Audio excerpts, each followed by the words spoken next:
Minorities ಮುಸ್ಲಿಮ್ಸ್ಗೆ ನಿಜವಾದ leader ಯಾರಂದರೆ ಸಿದ್ದರಾಮಯ್ಯನವರು.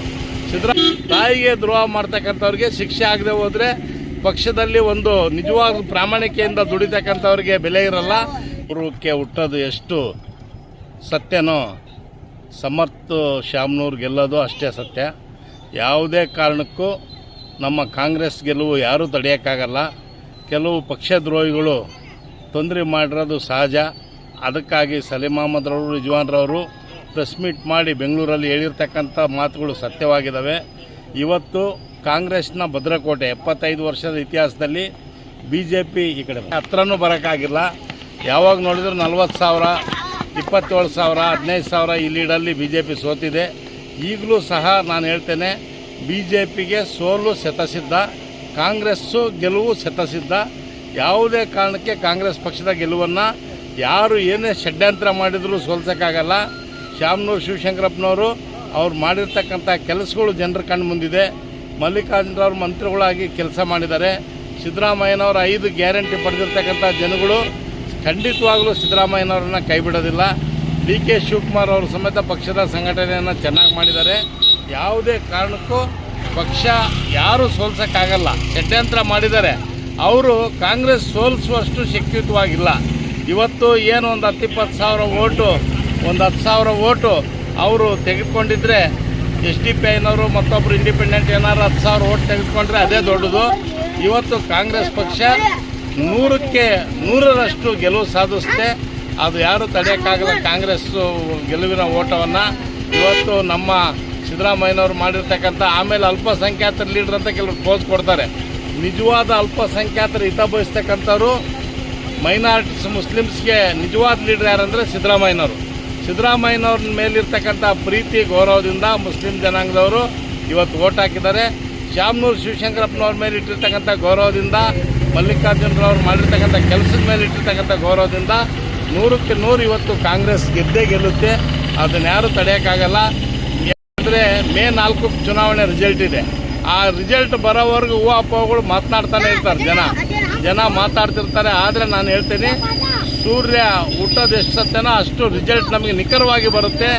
ಆ ಗೆಲುವನ್ನು ಯಾರೂ ತಡೆಯೋಕ್ಕಾಗಲ್ಲ. ಈಗ ಜಮೀರ್ ಅಹ್ಮದ್ರವರು ಖಂಡಿತವಾಗ್ಲೂ ತಲೆದಂಡ ಆಗಲೇಬೇಕು. ಅವರು ದಾವಣಗೆರೆಗೆ ಬಂದು ಪ್ರಚಾರಕ್ಕೆ ಬರ್ದಂಗೆ ಹೋಗಿರೋದು ದೊಡ್ಡ ಮಹಾ ಅಪರಾಧ. ಅವರು ಮೈನಾರಿಟಿ ಮಂತ್ರಿಗಳಾಗಿ ಆ ವಕ್ಫ್ ಇಲಾಖೆ ವಹಿಸ್ಕೊಂಡು ಅಲ್ಪಸಂಖ್ಯಾತ ಮಂತ್ರಿಗಳಾಗಿ ಅಲ್ಪಸಂಖ್ಯಾತರು ಹೆಚ್ಚಿನ ಮತ ಇರತಕ್ಕಂಥ ಇಲ್ಲಿ ಕ್ಯಾಂಪೇನ್ ಮಾಡದೇ ಇರೋದು ಭಾಳ ದೊಡ್ಡ ಅಪರಾಧ. ಅದೇ ರೀತಿಯಾಗಿ ಕೆಲವರೇನು ಅವ್ರ ಅನುಯಾಯಿಗಳು ಇಲ್ಲಿ ಸೈಲೆಂಟ್ ಆಗಿದ್ದು ಅದು ಸಹ ದೊಡ್ಡ ಅಪರಾಧ. ಜಮೀರ್ ಅಹ್ಮದ್ರವರ ತಲೆದಂಡ ನಾನು ಹೇಳ್ತೀನಿ, ಕೇಳ್ತಾ ಇರಿ. ಜಮೀರ್ ಅಹ್ಮದ್ರವ್ರ ತಲೆದಂಡ ಪಕ್ಷದ ಹೈಕಮಾಂಡ್ ತೆಗೆದುಕೊಳ್ಳುತ್ತೆ. ಈ ರೀತಿ ಯಾರು ತಾಯಿ ದ್ರೋಹ ಮಾಡಬಾರ್ದು. ಪಕ್ಷ ಅನ್ನೋದು ತಾಯಿ ಇದ್ದಾಗೆ. ತಾಯಿಗೆ ದ್ರೋಹ ಮಾಡ್ತಕ್ಕಂಥವ್ರಿಗೆ ಶಿಕ್ಷೆ ಆಗದೆ ಹೋದರೆ ಪಕ್ಷದಲ್ಲಿ ಒಂದು ನಿಜವಾದ ಪ್ರಾಮಾಣಿಕೆಯಿಂದ ದುಡಿತಕ್ಕಂಥವ್ರಿಗೆ ಬೆಲೆ ಇರಲ್ಲ. ಏನು ಮೊನ್ನೆ ದಿನ ಬೆಂಗಳೂರಲ್ಲಿ ಸಲೀಂ ಅಹ್ಮದ್ರವರು, ರಿಜ್ವಾನ್ ಅರ್ಷದ್ರವರು ಪ್ರೆಸ್ ಮೀಟ್ ಮಾಡಿದ್ದಾರೆ. ಆ ವಿಚಾರಗಳು ಸತ್ಯವಾಗಿದ್ದಾವೆ. ಹೈಕಮಾಂಡ್ ಕೂಡಲೇ ಕಣ್ತೆರಿಬೇಕು. ಇವತ್ತು ಜನರಿಗೆ ತಪ್ಪು ಮೆಸೇಜ್ ಕೊಡ್ತಾ ಇದ್ದಾರೆ ಜಮೀರ್ ಅಹ್ಮದ್ ಅವರಿವರು. ಆದರೆ ಇವತ್ತು ಜಮೀರ್ ಅಹ್ಮದ್ಗಿಂತಲೂ ಒಳ್ಳೆಯ ಲೀಡ್ರು ಮುಸ್ಲಿಮ್ಸ್ಗೆ ಯಾರಾದರೂ ಇದ್ದರೆ ಅದು ಸಿದ್ದರಾಮಯ್ಯನವರೊಬ್ಬರೇ. ಅವ್ರಿಗೆ ಕಾರ್ಯಕ್ರಮಗಳನ್ನು ತಂದಿದ್ದಾರೆ, ಅವರಿಗೆ ಗೌರವ ಹೆಚ್ಚಿಸಿದ್ದಾರೆ. ಎಂಥ ಸಂದರ್ಭದಲ್ಲೂ ಹಲಾಲು, ಹಿಜಾಬು, ಮಟ್ಕ ಜಟ್ಕ ಪಂಚರಾಕಾರ ಅಂದಾಗ ಕಾಂಗ್ರೆಸ್ DK ಶಿವಕುಮಾರ್ ಅವರು ಇರ್ಬೋದು, ಸಿದ್ದರಾಮಯ್ಯನವರು ಇರ್ಬೋದು, ಮೈನಾರಿಟಿ ಬೆನ್ನಿಗೆ ನಿಂತಿದ್ದಾರೆ. ಮೈನಾರಿಟಿಯವರು ಕಾಂಗ್ರೆಸ್ ಬೆನ್ನಿಗೆ ನಿಲ್ತಾರೆ. ಇವ್ರ ಮಾತು, ಮಧ್ಯಸ್ಥಿಕೆ ಇರ್ತಕ್ಕಂಥ ಲೀಡರ್ಗಳ ಮಾತು ಯಾರ ಮಾತು ಕೇಳೋದಿಲ್ಲ. ಇವತ್ತು ಏನು ಸಿದ್ದರಾಮಯ್ಯನವರೇ ಮೈನಾರಿಟಿ ಲೀಡ್ರು.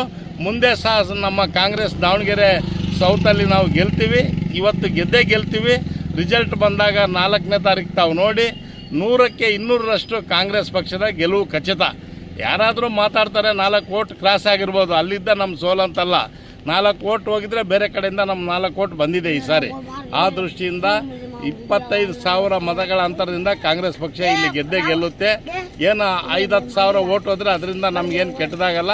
ನಿಜವಾಗಲೂ ಕಾಂಗ್ರೆಸ್ನ ಕೆಲಸ ಕಾರ್ಯಗಳು ಜನರ ಮುಂದೆ ಇದ್ದಾವೆ. 100ಕ್ಕೆ 200% ನಾವು ಗೆದ್ದೇ ಗೆಲ್ತೀವಿ. ನಾವು ಗೆದ್ದು ಸಮರ್ಥನ ಅಸೆಂಬ್ಲಿ ಕಳಿಸ್ತೀವಿ. ಇವತ್ತು ಮೈನಾರಿಟಿ ಸಮೇತ ಮತ ನೀಡಿದ್ದಾರೆ. 4 ಜನ ಕೊಟ್ಟಿಲ್ಲ ಅಂದರೆ ಇಡೀ ಮೈನಾರಿಟಿ ಅವ್ರಿಗೆ ನಾವು ದೂರಬಾರ್ದು. ಮೈನಾರಿಟಿ ಇವತ್ತು ಕಾಂಗ್ರೆಸ್ ಪಕ್ಷವನ್ನು ಯಾವತ್ತೂ ಬಿಟ್ಟಿಲ್ಲ, ಬಿಡೋದು ಇಲ್ಲ. ಕಾಂಗ್ರೆಸ್ ಜೊತೆಗಿದ್ದಾರೆ, ಸಿದ್ದರಾಮಯ್ಯನವ್ರ ಜೊತೆಗಿದ್ದಾರೆ, ಕಾಂಗ್ರೆಸ್ ಪಕ್ಷದ ಜೊತೆಗಿದ್ದಾರೆ BJP ಅವರು. ಅವರು ಇಲ್ಲಿ ಶ್ರೀನಿವಾಸ್ ದಾಸ್ ಕರಿಯಪ್ಪ ಗೆಲ್ಲಿ ಅಂತ ಸೀಟ್ ಕೊಟ್ಟಿಲ್ಲ ಅವರು. ಇವತ್ತು ಅಹಿಂದ ನಾಯಕತ್ವ ಅವರು ಹೇಳ್ಬೇಕಪ್ಪ ಅಂದರೆ ಇಲ್ಲಿ ಕ್ಯಾಂಪೇನ್ ಹಾಕಿ ಮನೆ ಮನೆಗೆ ಮತ ಪ್ರಚಾರ ಭೇಟಿ ಆಗಬೇಕಾಗಿತ್ತು.